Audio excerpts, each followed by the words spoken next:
Good morning, church, and welcome to our morning devotion. I hope you all are doing good. There are times in each one's life we go through so much of pain. When everything we do, we feel that it is going against us. We may even say to ourselves that I did everything that was right in the eyes of God. Then why today there is so much of problem and why there is so much of pain in my life? No matter what we do, at times we are powerless to change the things for the better. Sometimes the pain and the sadness becomes very difficult for us or too heavy to bear. We see similarly in Bible about a person called Job. Job lost everything even though he did everything that was right in the eyes of God. His 10 children, they were dead. He had lost all his wealth and all his riches were gone and also his health. And all these things happened in Job's life in just a matter of days. He was left with a sharp-tongued wife and his 3 friends, they all blamed him for his misfortune. But we see that at the end of Job's life it was even better than the beginning, because God had restored everything whatever Job had lost. Like Job, let us not give up in our life, whatever bad the circumstances may be today in our life. From Job's life we can learn that bad things happen to good people.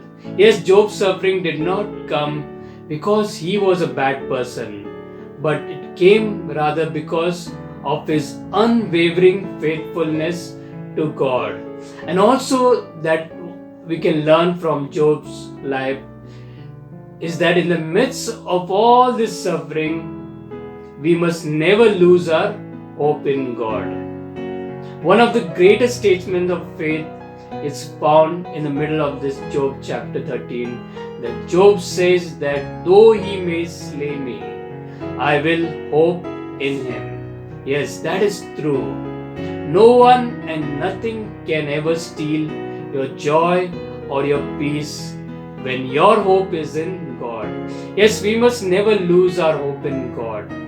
And also we can learn from Job's life that at times our close, maybe our friends or our relatives or even our family members, they may even fail us to comfort us during our trials or when we are in trouble.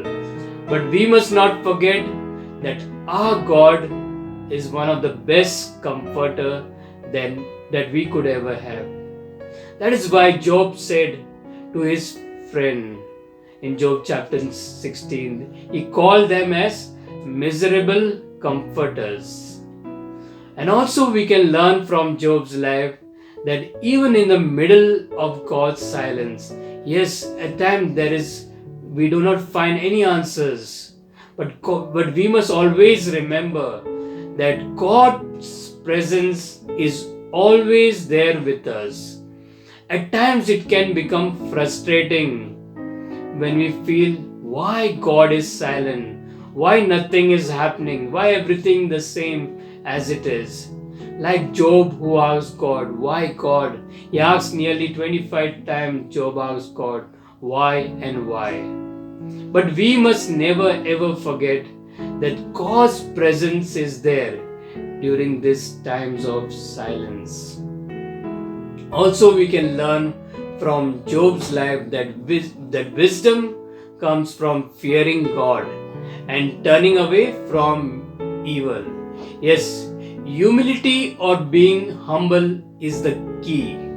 Pride can interfere with us in following the wise ways of the Lord. That is why Job said in chapter 28, behold, the fear of the Lord, that is wisdom, and to turn away from evil is understanding.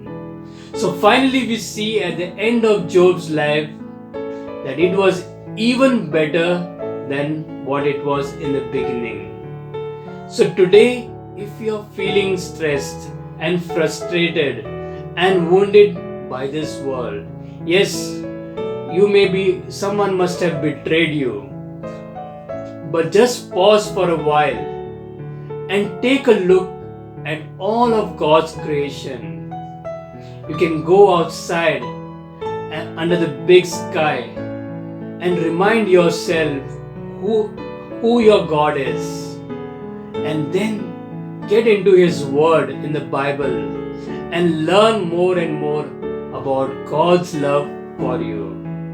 Yes, we need to remind ourselves that if God can create and sustain this entire universe, surely He will take care of you. After reading all this in Job's life, we can remind ourselves about God's promise. And it's a beautiful promise that He gives to each one of us. No matter what the circumstances may be, whether good or bad, that God will never leave us nor forsake us. He is there in our midst wherever we are. So let's begin this beautiful day reminding about this beautiful promise from our God that He will never leave us nor forsake us. Amen.